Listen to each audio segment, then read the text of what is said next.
Okay, that's your crust, your pie shell. Okay.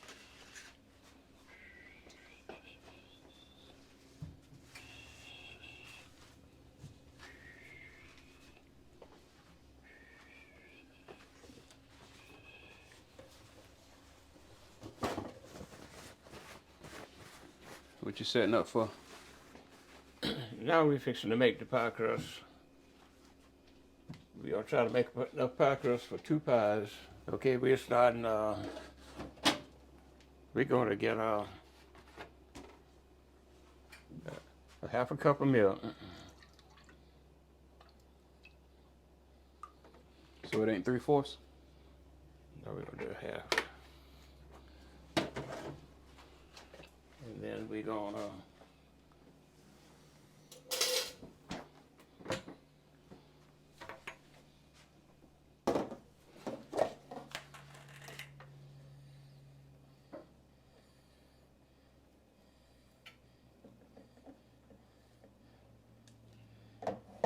gonna get the equivalents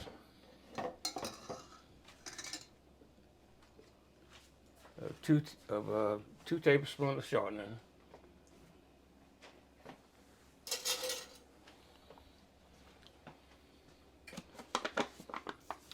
And we're gonna mix this up to about a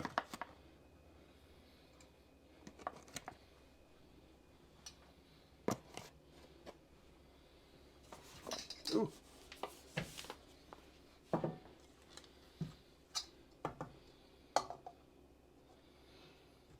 What if somebody wanted to use all-purpose instead of self-rising?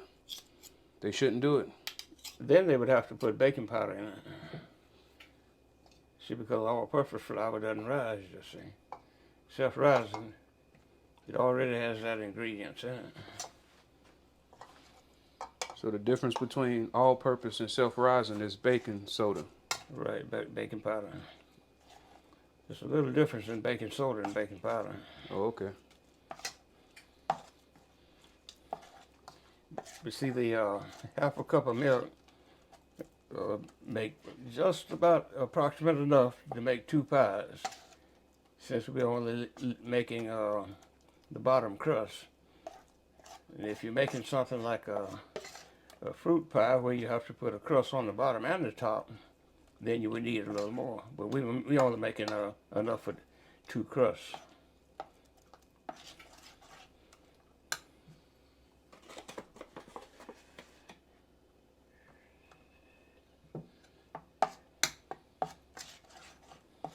So a half a cup of milk and 2 tablespoons of all vegetable Or shortening.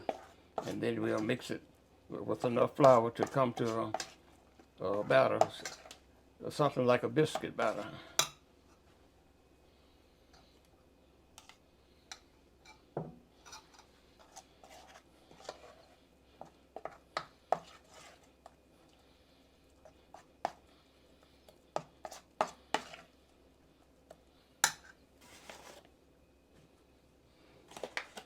So it seems like it's like an art. You just got to keep doing it till it feel right. Well, if you got a half a cup of milk, then it'll come out to whatever, to that amount. Ah, so you use the milk measurement. The milk measurement will bring it to the amount that you want. So what does a batter feel like? Do you look? Is it a feeling or is it a look? well, it's just like a biscuit batter, and you just keep mixing it until you get it. Once you get it to the batter, then you put the flour on it to make it the way you can roll it. Okay, so it seemed like you're saying it's a filling. Yes.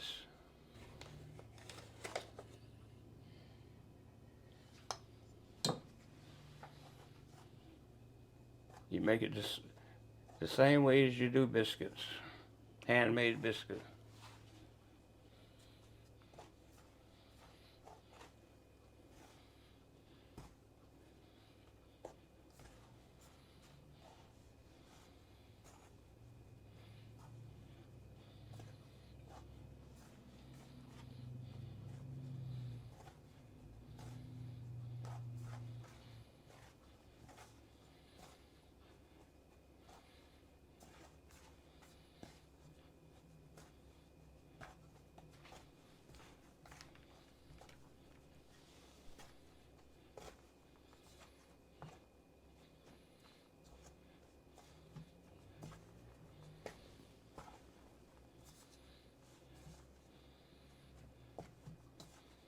Do you remember who the first person was that taught you how to do this?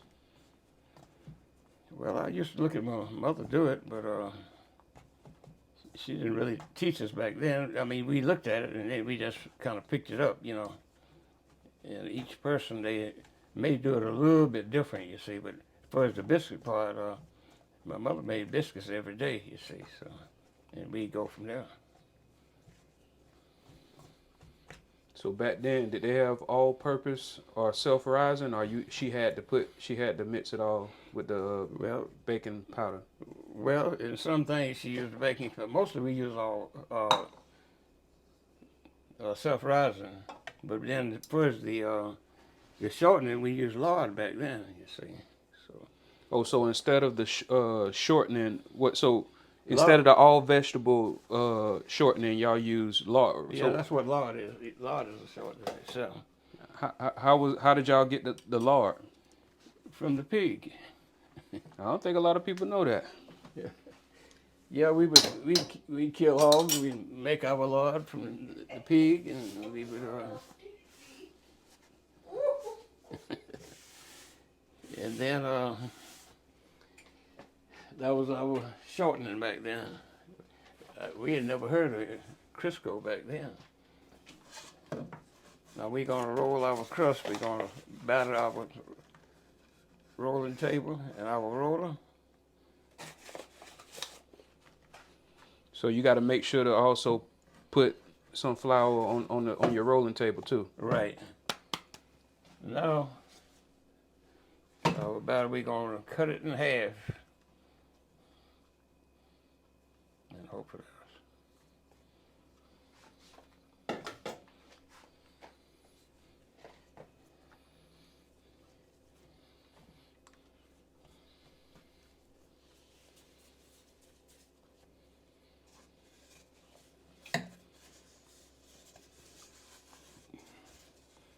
Is there nothing that you be checking for when you're rolling, or it's just? Well, we want to roll it to a certain size and a certain thickness, you see. You don't want it too thick for the pie. Oh yeah. If it's too thick, what might happen? Well, you can use it, but if the crust is too thick, it just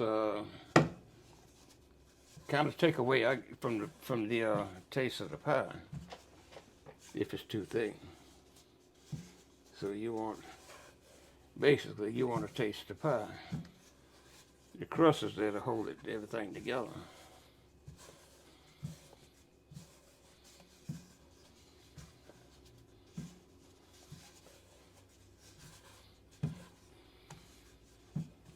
So do you think the reason why people buy shells instead of doing their own crust like they used to is just to save time?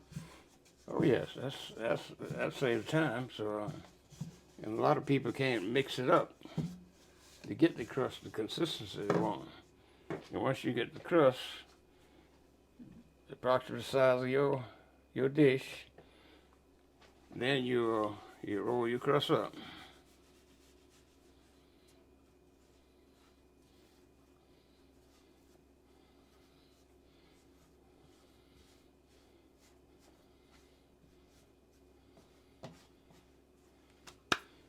Then you get your dish, you set it right here. Then you'll bring your crust over and you roll your crust back out. And you got your crust covering the dish. Make sure your crust is over the edges all the way around. What's the reason you do that? Well, that'll be the crisp edge on the crust, and you can basically look at that crust and tell sometime when they're done, you know.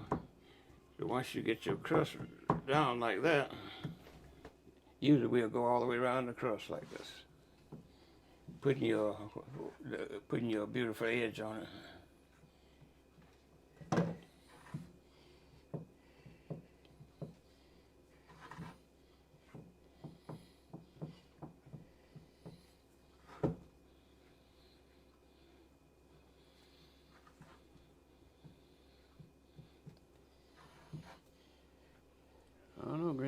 like you done did this before. I did it a few times. Okay, once you get that down like that, you cut your crust with the fork.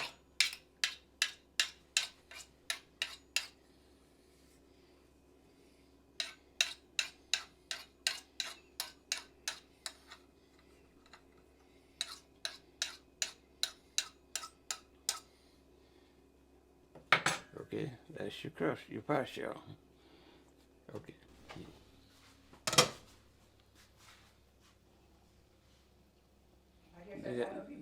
They got a little bit more to go.